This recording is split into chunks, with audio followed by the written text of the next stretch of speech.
Hello friends, welcome to my channel. आज આપણે બનાવીશું ફ્રૂટ કસ્ટર્ડ।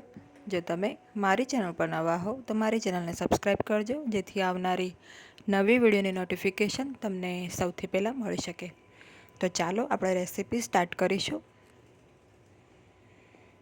સૌપ્રથમ આપણે આ રીતે 1 લીટર દૂધ લેવાનું છે।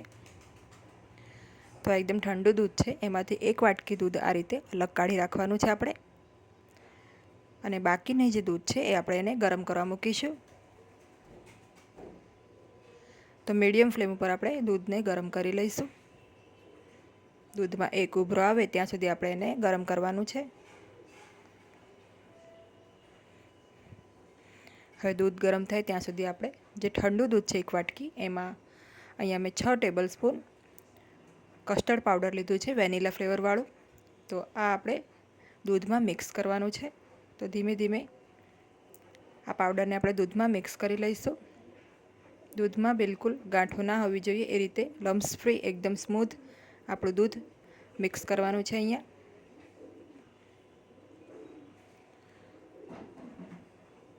તો કસ્ટર્ડ પાવડર હંમેશા ઠંડા દૂધમાં જ આપણે મિક્સ કરવાનું હોય છે।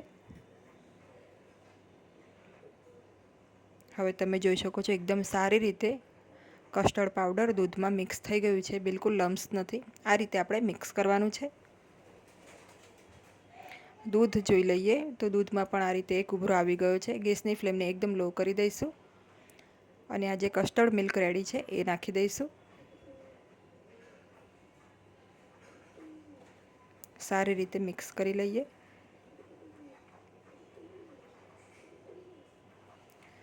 થોડું જે વાટકીમાં પાવડર છે નીચે એ પણ આપણે આ રીતે દૂધ નાખીને ક્લીન કરી લઈએ।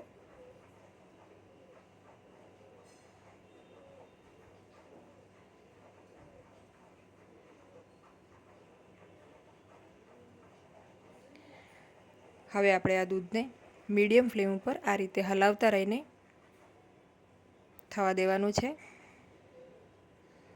તો કસ્ટર્ડ પાવડર નાખ્યું છે એટલે દૂધને આપણે હલાવતા રહીશું, નહીં તો નીચે પાવડર ચોંટી જશે। સાથે આપણે હાફ કપ જેટલી અહીંયા ખાંડ લીધી છે, મેં ખાંડ નાખી દઈશું અને ખાંડને પણ મેલ્ટ થાય ત્યાં સુધી આ રીતે હલાવતા રહીશું દૂધને।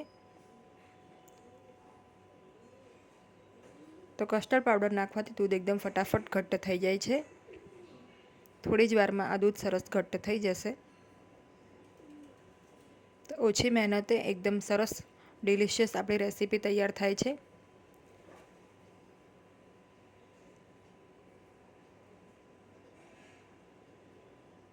તો હવે આ દૂધ થોડું થોડું ઘટ્ટ થવાનું શરૂ થઈ ગયું છે।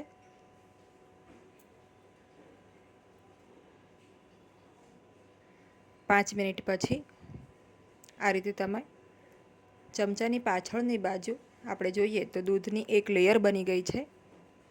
આંગળીની મદદથી આપણે આ રીતે વચ્ચે એક લીટી કરીએ અને દૂધના જે બાજુના ભાગ છે એ બંને ભાગ ભેગા ન થાય, આ રીતનું જ્યારે ટેક્સચર આવે એટલે સમજવું કે આપણે જે દૂધની થિકનેસ છે એકદમ બરાબર છે। તો આપણું જે કસ્ટર્ડ મિલ્ક છે એ રેડી થઈ ગયું છે। હવે આપણે આને ગેસ બંધ કરીને રૂમ ટેમ્પરેચર ઉપર આવવા દઈશું। આ રીતે હલાવતા રહીશું જેથી જલ્દી ઠંડુ થઈ જાય અને ઉપર એની એક કોઈ મલાઈ ન જામે। તો આને આપણે ઠંડુ થવા દઈશું પહેલાં।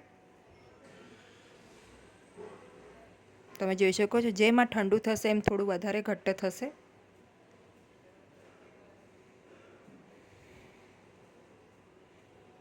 તો 15 થી 20 મિનિટમાં આ રૂમ ટેમ્પરેચર ઉપર આવી જશે। હવે આ ઠંડુ થઈ ગયું છે। ત્યારબાદ આ રીતે બ્લેન્ડરની મદદથી એક વખત આપણે બ્લેન્ડ કરી લઈએ, જેથી જે મિલ્ક છે એકદમ સરસ સ્મૂથ થઈ જાય અને કોઈ પણ જરા પણ મલાઈ આવી હોય તો એ પણ નીકળી જાય અને એકદમ સ્મૂથ થઈ જાય। હવે આપણે આ રીતે એક કન્ટેનર લેવાનું છે, એમાં આ જે કસ્ટર્ડ મિલ્ક છે એ એડ કરી દઈશું।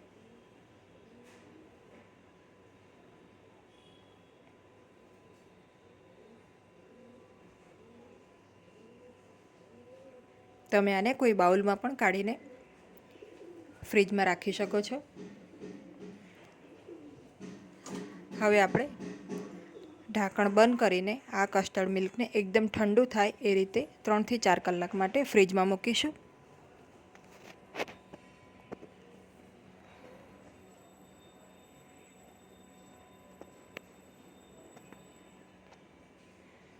તો આને આપણે ફ્રીજમાં મૂકી દઈએ. હમણાં 3 થી 4 કલાકમાં સરસ ઠંડુ થઈ જશે. બીજી સાઈડ આપણે એક બાઉલમાં ફ્રૂટ્સ કટ કરી લઈશું. તો અહીંયા મેં 2 નંગ કેળા લીધા છે. છોલીને એને આ રીતે ઝીણા સમારી લેવાના. 1 નંગ સફરજનને આ રીતે સમારીને લેવાનું. 2 ચીકુ છે અને થોડી દ્રાક્ષ છે. ચીકુને છોલીને આ રીતે સમારીને લેવાના. સાથે 1 વાટકી જેટલી દાડમ છે એ નાખીશું. ફ્રૂટ્સ તમે તમારા મનપસંદ ગમે તે લઈ શકો છો. ફક્ત પાણીવાળા ફ્રૂટ છે એ નથી લેવાના આપણે આમાં. હવે અહીંયા 4 કલાક થઈ ગયા છે. કસ્ટર્ડ આપણું એકદમ સરસ ઠંડુ થઈ ગયું છે. તો ફ્રૂટને જ્યારે આપણે કસ્ટર્ડ મિલ્ક કાઢવાનું હોય ત્યારે જ સમારવાના. હવે આ જે કસ્ટર્ડ મિલ્ક છે એ આપણે ફ્રૂટની ઉપર પોર કરી દઈશું. તમે જોઈ શકો છો કસ્ટર્ડ જે મિલ્ક છે આપણું એકદમ સરસ અત્યારે ઘટ્ટ થઈ ગયું છે.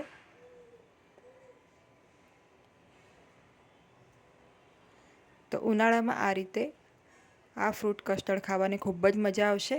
એક વખત ચોક્કસ આ રીતે રેસીપી ટ્રાય કરજો. નાના મોટા સૌને આ રેસીપી ખૂબ જ ભાવશે.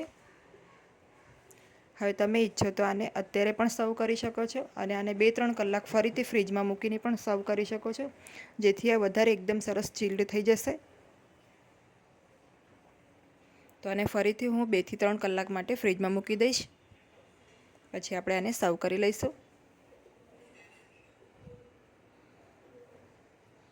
તો એકદમ ઓછી મહેનતે આ રેસીપી તૈયાર થઈ જાય છે અને સ્વાદમાં તો બેસ્ટ છે જ. નાનાથી લઈને મોટાને સૌને આ રેસીપી ચોક્કસ ભાવશે.